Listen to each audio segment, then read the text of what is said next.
Viewers, কুয়াকাটার এই যে জায়গাটা, চটলা জায়গাটা, যেখান থেকে মানুষ আসে সেটা ঘোরাফেরা করে। তো এই গত রাত্রের ভিডিওতে এখান থেকে কিন্তু আমরা ঘোরাঘুরি করেছি, চলাফেরা করেছি। আর এই জায়গাটা পানি ছিল, অনেক পানি ছিল এখানে।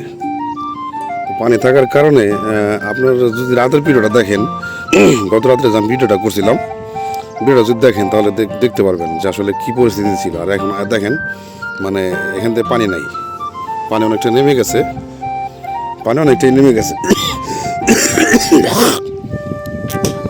আমার ঠান্ডা লেগে গেছে এখানে।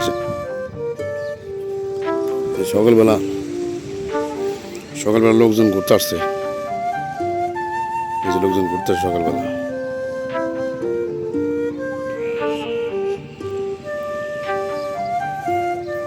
আমি কিছুক্ষণ পরে আমার যে অফিসিয়াল কাজ সেখানে যাব। তো সেখানে যাওয়ার আগে সকালবেলা একটু আসছি ভিজিট করার জন্য, কারণ এখানে মানুষ এসে ১,০০০ টাকা খরচ করে, ১,০০০ টাকা খরচ করে আসে। আর আমি তো আসছি কাজের সুবাদে।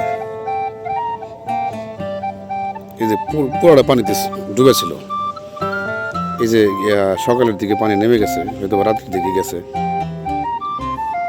আর এই যে স্পিডবোট বাঁধা আছে মাঝখানে, এই যে পাড় থেকে অনেকটা দূরে স্পিডবোট বাঁধা আছে। নির্দিষ্ট টাকার বিনিময়ে, ভাড়ার বিনিময়ে তারা এখানে লোকজনকে ঘোরায়।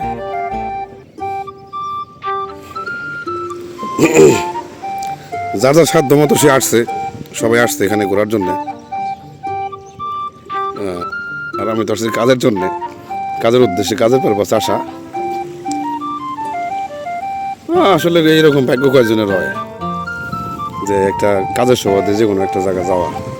আমি কক্সবাজারও গেছি, বান্দরবন গেছি, চিটাগাং গেছি, অনেক জায়গায় গেছি। আর সামনে আরও কয়েকজন অনেক জায়গায় যাম।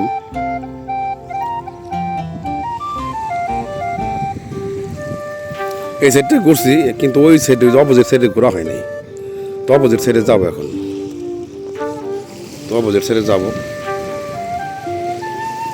গত রাত্রে শুটকি মাছ কিনছিলাম কিছু বাড়ির জন্য। শুটকি পলিটা দেখাইতাম যদি এখন খোলা থাকতাম, তো সকালে এখন তো খুলে নাই।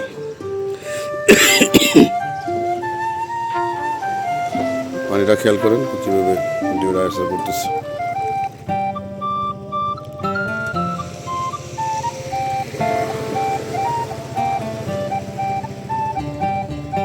যার যার মতন মানুষ খাড়া রয়েছে,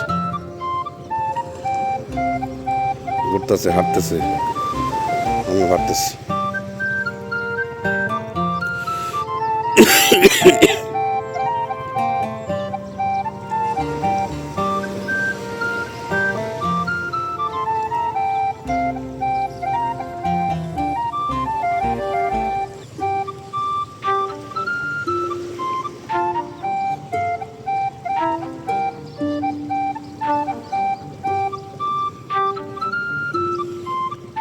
সকালবেলা ঘুমে থেকে উঠছি ভোরবেলা, ওইটা সেরা গোসল টোসল করছি, করে সেরা তারপর বিচ আসছি। একদম ব্যাগটা রেডি করে রাখছি, কাজ যায় সেরা বেরোয় যাম হোটেল থেকে বেরোয় তারপর স্কুলে যাবো কাজের জন্য।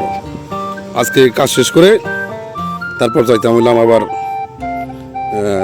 শরীয়তপুর, মাদারীপুর, ওখান থেকে করে যাব হচ্ছে ফরিদপুর করার পর আরও দুইটা জায়গা যাইতে হবে। শিডিউল এখনও কনফার্ম না, বাট যে কোনো জায়গা যাইতে হবে আর কি। মানিকগঞ্জ, তারপরে হচ্ছে যে কি বলে টাঙ্গাইল ছিল। তো এখন ওইটা চেঞ্জ হয়ে আর অন্যদের জায়গায় যাওয়া লাগতে পারে, বিবাড়িয়া নয়তো সরাইল, ওইদিকে যাওয়া লাগতে পারে। আমি যতটুকু শুনলাম, এই যে জায়গাটা দেখতে পারতেছেন, এই জায়গাটা প্রায় 19 কিলোমিটার, 20 কিলোমিটার মতন বলে প্রশস্ত, মানে হাঁটার জন্য শুধু। তো আমি হাঁটতেছি, আপনারা আমার সাথে দেখেন। আসার সুযোগ হলে আসবেন যদি কখনো সুযোগ হয়।